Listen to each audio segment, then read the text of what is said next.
устод дар бораи никоҳи мисьёр сухан мекардед. мисьёр мисьярмо?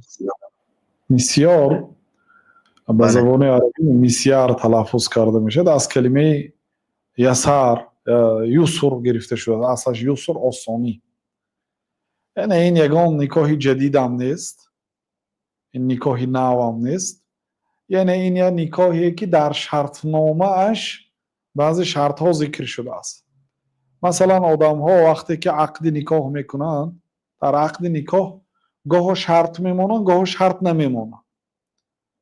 масалан як одам шарт мемонад ки ман духтари туро ба занӣ мегирам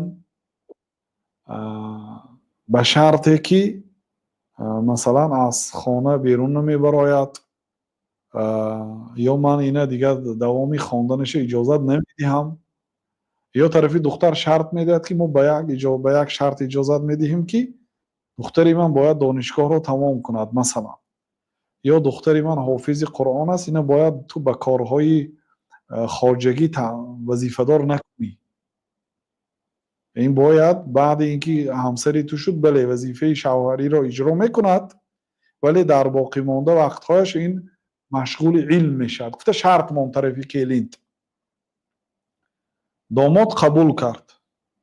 бояд ба ин шарт вафо кунад. пайғамбар саллаллоҳу алайҳи ва саллам гуфтанд ки алмуслимуна ала шурутиҳим. ривояти Бухорӣ Муслим. мусулмонҳо бояд ба шартҳошон вафо кунанд, ба ақдҳо вафот кунанд. аллоҳ таоло гуфт ки я айюҳаллазина аману уфу билуқуд. эй онҳое ки имон овардед, ба ақдҳо вафо кунед. ақди иҷора ҳаст ва ақди никоҳ ҳаст, ақди хариду фурӯш аст. кадом навъи ақд бошад, ба ақдҳо вафо кунед.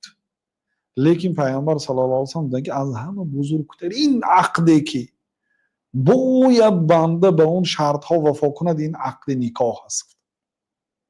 чунки ба воситаи ин ақд шумо ҳаромро ҳалол кардед. яъне гуфт ки ман духтарамро ба ту медиҳам ба шарте ки фалон фалон корҳоро мекунӣ. гуфтед бале ман қабул кардам. инчунин як одам ба занак шарт мемонад ки ман туро мегирам ба занӣ, ба шарте ки ман ба назди ту ҳар шаб омада наметавонам. масалан ман фақат рӯзона омада метавонам. барои он ки масалан зани якумам мекушад, ё ин ки умуман хона надорам ки ман туро дар хона нигаҳдорӣ кунам, ё ба шарте ки ман дар хонаи ту зиндагӣ мекунам гуфт. ин шарта монд. занак қабул кунад, иҷозат аст. яъне аслан нафақаи зан бар зиммаи шавҳар аст. шавҳар бояд ҳамсарашро бо хона, бо либос, бо таому шароб, нӯшокӣ яъне ки таъмин кунад. инчунин бо таълиму тарбия. ин ҳаққи зан бар болои шавҳар аст. шавҳар уҳдадор аст, вазифадор аст ки ҳамсари худашро ба хонаю ба либосу ба таом таъмин кунад. лекин гуфт ки ман туро мегирам, лекин ман имконияти ба хона таъмин кардан надорам масалан. ё гуфт ки имконияти ман сару либос харида додан надорам гуфт. майли гуфт ман масъалаи таомро ба уҳда мегирам, лекин сару либос харида наметавонам. ҳозир занҳо бо чиҳошон бисёр аст. педикюру медикюру меранд, мисол байту ғазалҳои зиёд доранд. ина мисол баъзе одамо бардошт карда наметавонанд. гуфт ки ман ин корҳои бардошт намекунам. лекин хӯрду хӯроката ба гардан мегирам масалан. либосата не, ё педикюру медикюрта не. гуфту зан қабул кард. гуфт ки майли, гуфт иниша ман худам мекунам. ҳамин никоҳи мисьёр аст. яъне никоҳи мисьёр, никоҳи сабук. аслаш ҳадиси ҳазрати Савда аст. ҳазрати Савда баъди Хадиҷа радияллоҳу анҳа аз дунё гузаштан, пайғамбар саллаллоҳу алайҳи ва саллам ҳазрати Савдаро хонадор шуда буданд. ва ҳазрати Савда занаки пиронсол буд. баъд ба пайғамбар саллаллоҳу алайҳи ва саллам рӯзе гуфт ки ё Расулуллоҳ, ман масалан пиронсол ҳастам, ман фақат аз шумо як чӣ мехоҳам. ҳамсари шумо бошам ва таъмини зиндагии маро кунед, яъне моддӣ, таому либосу хонама таъмин кунед, лекин шабона ба назди ман омада натавонам, ман авф мекунам. ба ҷои ман ба назди ҳазрати Оиша равед. از حقوق خودش تنازل کرد، یعنی به داماد آسان کرد. پیامبر صلی الله علیه و آله قبول کردن شرطشه. بعد به جای حضرت سوده به نزد حضرت عایشه میرفتن، لیکن حضرت سوده همچون همسری پیامبر صلی الله علیه و سلم باقی بماند و روز قیامت هم همچون همسران پیامبر صلی الله علیه و سلم در بهشت همراهی پیامبر صلی الله علیه و سلم از واقعا زنی عاقله بوده است و از وجه امهاتهم همسران پیامبر صلی الله علیه و سلم مادران مؤمنان ها گفت الله تعالی به زیر همین آیت شامل هستند.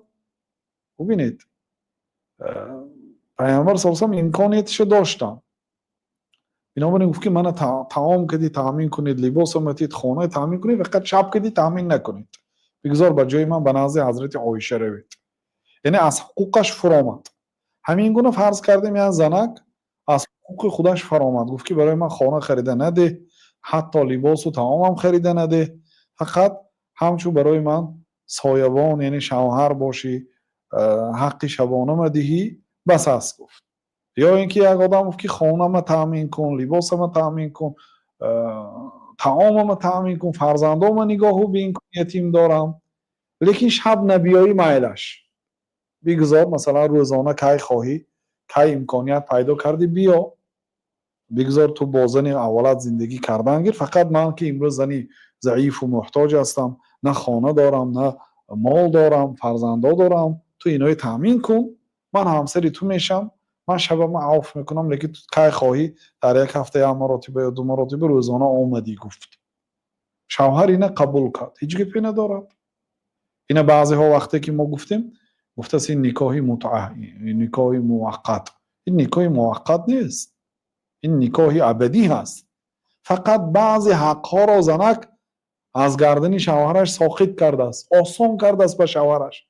من خانه دار شب، خانه از من، ماشین از من، همه چی از من است. اون شوهرم قبول کرده است مثلا، هیچ گپی ندارد.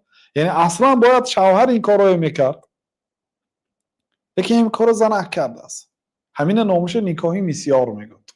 این با چند نمود میشه. او شرط شاید شرطی بعضی زنها دیگر خیلی است.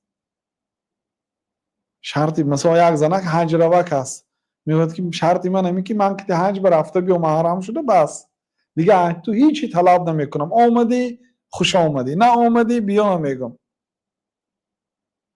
تا آخری عمرت شوهر من باقی مون. مقصد عقد نکاحی که وقت ساعت نداره، هیچ کسی نادرست گفته نمیتواند. بله فهمیدید برادر؟ اگر جای نافهمه باشد پرسید.